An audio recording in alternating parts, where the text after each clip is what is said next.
नमस्कार साथियों, स्वागत है आपका पीके होम्यो क्लिनिक में। साथियों, आज हम बात करेंगे खांसी के बारे में। कफ, जी हाँ, खांसी एक आम बीमारियां हैं जो लगभग सभी व्यक्तियों को साल में कभी न कभी देखने को मिलता है। ये अमूमन 3 प्रकार के होता है और इसकी बहुत ही इफेक्टिव होम्योपैथिक मेडिसिन हैं जिसके बारे में हम चर्चा करेंगे। और ये कितने प्रकार के होता है, इसकी क्या लक्षण है और कौन सी सिम्टम में, कौन सी खांसी में कौन सी होम्योपैथिक मेडिसिन का इस्तेमाल करेंगे, जो बहुत ही बेहतरीन और बहुत ही अच्छे ढंग से हम आपको इस वीडियो में बताएंगे और इसके डोज के बारे में जानकारी देंगे। और ये वीडियो बहुत ही इन्फॉर्मेटिव, बहुत ही इफेक्टिव है।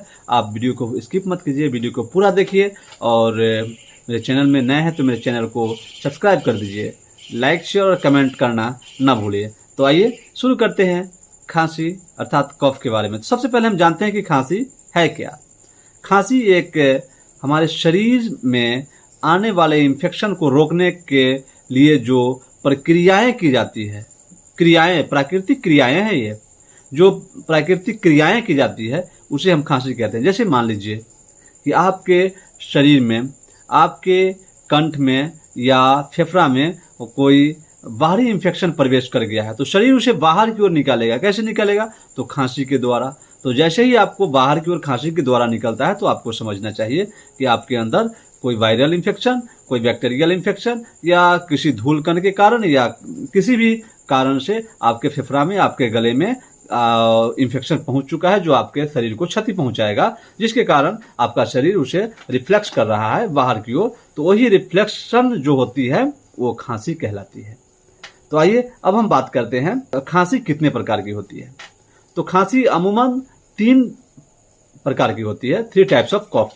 फर्स्ट ऑफ ऑल ये सूखी खांसी होती है, दूसरा होता है गीली खांसी और तीसरा होता है क्रोनिक खांसी। तो सूखी खांसी, जिसमें खांसी सूखा हुआ होता है, इसमें आप खांसते रहते हैं, कफ नहीं आता है, बहुत अधिक खांसी के बाद थोड़ा कफ आता है, तो इसे हम सूखी खांसी कहते हैं। दूसरा होता है गीली खांसी, इसमें थोड़ा भी खांसी हुआ तो कफ बाहर की ओर आया। कभी पका हुआ कफ आता है यानी पीला रंग का, और कभी सफेद पानी की तरह आ जाता है। तो ये तो उसके अंदर का भेद है। बट तीसरी जो होती है क्रोनिक होता है, इसमें होता है गंभीर बीमारी होने की आशंका, जैसे कि टीबी, जैसे कि दम्मा, एसिडिटी के कारण होने वाली खांसी जो बहुत लंबे समयों से चल रही है, जो आपके शरीर को सावधान कर रही है बार बार। तो ये 3 प्रकार के खांसी होते हैं, जो बैक्टीरियल इन्फेक्शन, वायरल इन्फेक्शन, धूल कण या फिर फेफड़ों में इन्फेक्शन के कारण उत्पन्न होता है। तो आइए अब हम जानते हैं कि इसके जो बहुत ही इफेक्टिव 5 होम्योपैथिक मेडिसिन है जो बहुत ही अच्छा रिजल्ट देती है, इसी के बारे में हम बारी बारी से बात करते हैं। तो सबसे पहली होम्योपैथिक मेडिसिन है साथियों एकोनाइट ने प्लस 30। एकोनाइट ने प्लस 30 की वैसी होम्योपैथिक मेडिसिन है जो खांसी की प्रथम अवस्था को रोकने में बहुत ही बेहतरीन सिद्ध होती है और उसे खांसी को उसी समय और वहीं से खत्म कर देती है, खांसी को आगे की ओर नहीं बढ़ने देती है। एकोनाइट 30 प्रथम अवस्था में आपको जब लगे हल्का हल्का फीवर आ गया हो, खांसी होना शुरू हो गया है, सूखी खांसी होती है या नाक से पानी आना शुरू हो जाता है, कोल्ड कफ दोनों रहता है, तो ऐसी स्थिति में आप अगर एकोनाइट 30 पोटेंसी का बार बार रिपीट कर रहे हैं तो आपको सर्दी खांसी उसी समय ठीक हो जाती है, अर्थात 2-3 दिन के अंदर में ही आप क्योर हो जाएंगे। आप 15 दिन और महीनों दिन के चक्कर में नहीं पड़ेंगे। तो बहुत ही इफेक्टिव है एकोनाइट 30। दूसरी मेडिसिन है बेलाडोना। बेलाडोना बहुत ही इफेक्टिव है पेन के लिए, और सूखी खांसी के लिए भी बेलाडोना बहुत इफेक्टिव है। इसमें दर्द होता है, सूखी खांसी रहती है, गला में ठाँ ठाँ की आवाजें आती है, गले में एक तरह से खुजलापन होता है, यानी एक इन्फेक्शन का कारण, तो बेलाडोना बहुत इफेक्टिव मेडिसिन है। गला बैठ जाता है, भारी पड़ जाता है, तो बेलाडोना बहुत इफेक्टिव है। बेलाडोना, इसमें फीवर रहता है तो भी बेलाडोना बहुत इफेक्टिव है। बेलाडोना 30 पोटेंसी में आप 2-3 बूंद सुबह, दोपहर, शाम यूज करने से बहुत ही अच्छा रिजल्ट मिलता है। परंतु बेलाडोना को आप 2-3 घंटे पे रिपीट कीजिए, बराबर 2-2 घंटे पे रिपीट कर दीजिए।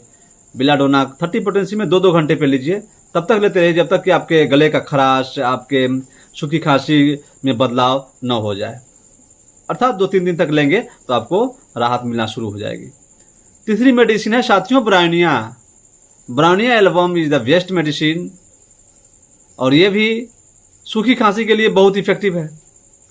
अगर आपको सूखी खांसी होती है, सीने में दर्द होता है, तो ब्रायोनिया बहुत इफेक्टिव मेडिसिन है। ब्रायोनिया 30 पोटेंसी में 2 बूंद सुबह, 2 बूंद दोपहर में, 2 बूंद शाम को यूज करने से बहुत ही अच्छा रिजल्ट मिलता है। और चौथी मेडिसिन बहुत ही इफेक्टिव है साथियों, इपिकाक। इपिकाक कुहाना 30 पोटेंसी बहुत इफेक्टिव है। इपिकाक का जो सिम्टम्स है, इसमें उल्टी होती है, और उल्टी जब भी खांसी होता है तो आपको उल्टी की तरह फीलिंग होता है, कभी कभी तो उल्टी हो जाती है, घरघराहट होता है, इसमें कफ बहुत अधिक होता है, आपके फेफड़े में कफ बहुत अधिक जम गया हो, घर घर की आवाजें आती है, तो इपिकाक बहुत इफेक्टिव मेडिसिन है। और घर घर के साथ साथ उल्टी होना, इसके बहुत ही महत्वपूर्ण सिम्टम्स है। तो इपिकाक 30 पोटेंसी में 2 बूंद सुबह, दोपहर, शाम यूज करने से बहुत ही अच्छा रिजल्ट मिलता है। और 5वीं मेडिसिन है एंटीमटॉर्ट। जी हाँ, इपिकाक के ही सिम्टोमेटिक मेडिसिन हैं, ठीक इपिकाक के ही लक्षण है। इसमें भी घरघराहट होती है, बहुत अधिक घरघराहट होता है, आपके फेफड़े में कफ बहुत अधिक जम गया हो, तो इपिकाक बहुत ही इफेक्टिव है। तो इपिकाक आप 30 पोटेंसी में इस्तेमाल करेंगे, बहुत ही जबरदस्त। तो एंटीमटॉर्ट बहुत इफेक्टिव मेडिसिन है। अगर आपके फेफड़े में कफ बहुत अधिक जमा हो, घरघराहट की आवाजें हो, तो एंटीमटॉर्ट बहुत इफेक्टिव मेडिसिन है। तो एंटीमटॉर्ट आप 30 पोटेंसी में 4 बूंद सुबह, 2 बूंद सुबह, 2 बूंद दोपहर में और 2 बूंद शाम को यूज कीजिए। आपके फेफड़े से जो घरघराहट की आवाजें आती है, जो कफ बैठा हुआ है, घर घर घर की आवाजें आती है, बहुत अधिक कफ जम गया हो, तो उसे दूर करने में एंटीमटॉर्ट बहुत इफेक्टिव मेडिसिन है।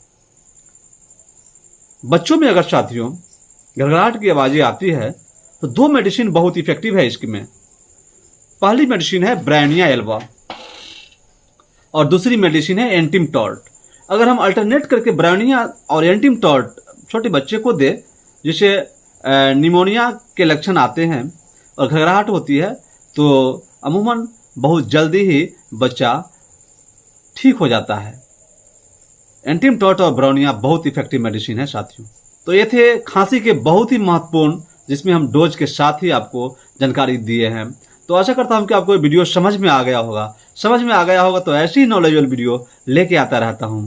ऐसी नॉलेजेबल वीडियो देखने के लिए आप मेरे चैनल को सब्सक्राइब जरूर कर दें, और लाइक, शेयर और कमेंट करना ना भूलें। जरूर बताएं आपको अगर किसी प्रकार की कोई समस्याएं हैं, तो आप मेरे कमेंट बॉक्स में लिख सकते हैं, और हम आपके उन समस्याओं का उत्तर देने का प्रयास करेंगे, और बहुत ही सरल भाषा में और बहुत ही अच्छे ढंग से उत्तर देने का कोशिश करेंगे साथियों। तो इसी के साथ हैव ए नाइस डे।